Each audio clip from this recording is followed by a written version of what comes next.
రక్తం పంచుకొని ఒకటే ఇంటిలో జన్మను ఎత్తి కూడా పెరిగిన అన్నదమ్ములైన అక్క చెల్లెళ్ళైన వేడుక ఏదైనా జరిగితే తప్ప కలుసుకోవడం జరగదాయే మనసారా మాట్లాడుకోరాయే భోజనాలకు గంట ముందు వచ్చి పని ఏదో ఉందన్న సాకుతోటి మొక్కువడిగా భోజనం అయిన వెంటనే ఉంటామంటూ వెళ్లిపోవుడాయే కనతల్లిదండ్రులను పలకరించే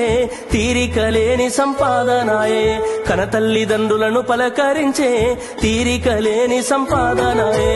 ఆనాటి ప్రేమలు ఏమాయరో బంధాలు బంధుత్వమెటుబాయరా డబ్బు బంధాలే మిగిలేనురో మనుషులే దూరమయ్యేనురా